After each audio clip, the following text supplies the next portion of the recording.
Hi there, this is Mr. Evans. This video furthers our look at job design by looking at the Hackman and Oldham model, which you guys need to know about. So, job design, we talked about it in the last video. It's about the day-to-day activities involved in different job roles, and Hackman and Oldham have got a theory of job design, and they identified the characteristics of a job that's likely to lead to high performance, measured through things like labour productivity, cost per unit, labour turnover, and job satisfaction. So in other words, Hackman and Oldham have put together a model that they say these are the characteristics of a job. A good job is going to lead to these outcomes. So let's have a look at it. The first stage, if you will, of the Hackman and Oldham model is 5 job characteristics that they've identified that make up a good job, basically. And I'll have a look at those 5 characteristics in a bit more detail in a moment. If a job has these 5 characteristics that they've identified, it leads to 3 desired psychological states in the workforce, Hackman and Oldham say. So we design jobs in this way, and we influence how people feel about their job, which creates a particular set of personal outcomes for the employee and work outcomes for the organisation. Again, I'll look at these now in a bit more detail. So the first stage in Hackman and Oldham's model is to design the job with these particular characteristics, and we'll think about them in terms of my job, which is a teacher. So skill variety.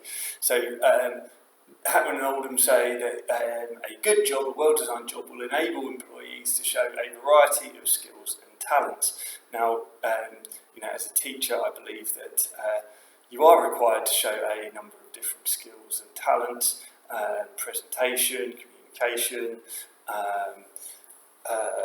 organisation, all important, even me learning how to put videos on YouTube. So a variety of different skills involved day to day for teaching.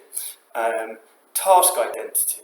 So Hackman and Oldham say that a good job will have really kind of specific tasks. Now,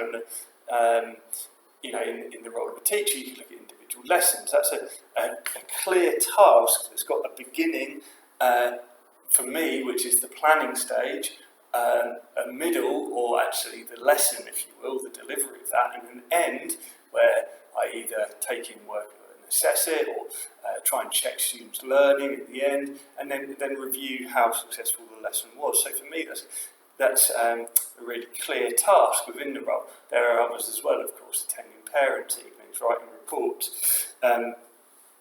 But the point is that Hackman and Oldham say, a good job will have some really clear tasks associated with it that have got a clear beginning, clear middle, and a clear end. For the job to have to be well designed, that each task should have some significance, or the role itself should have some significance. It should create value. The tasks need to be important for someone. So going back to the lessons, are they significant? Well, I hope that they are.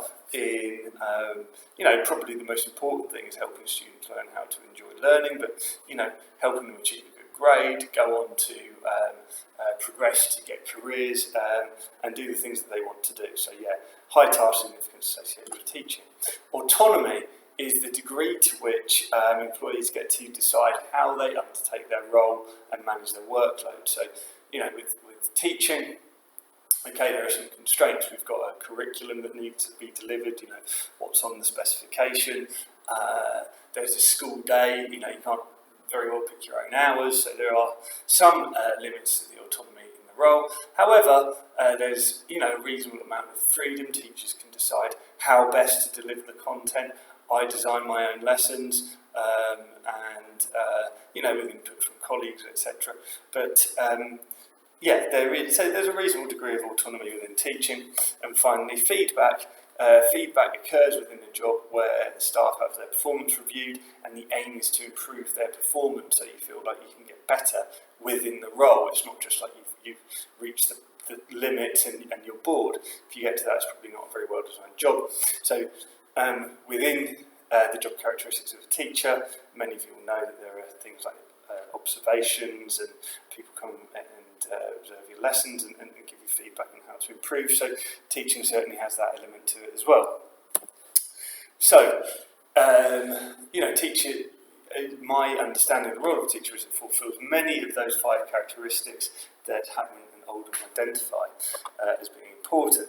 So what do they say should happen? Well, that should engender these 3 desired states. So the first one, I should experience meaningfulness of work, i.e. the feeling that the work I'm undertaking is creating value and is of significance to people. So, I feel important. That I have some responsibility for work outcomes. So, do I have some responsibility for the work outcomes? And for me, the work outcomes is the GCSE, the AS and the A-level results at the end of the course. And do I have some feeling of responsibility for them? Yep, I do. So it's quite motivational there. And can I have knowledge of the actual work result? In other words, is the employee able to see the impact that they're having on an organisation? Well, for my role, it's exam results, and yes, I do get to see how students have done.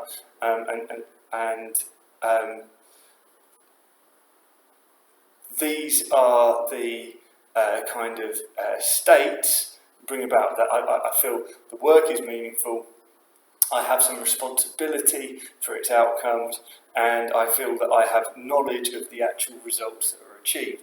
In terms of an organisation, a profit-making business, maybe one, building new houses, house builder, is that work meaningful, where you get to build houses where people get to live?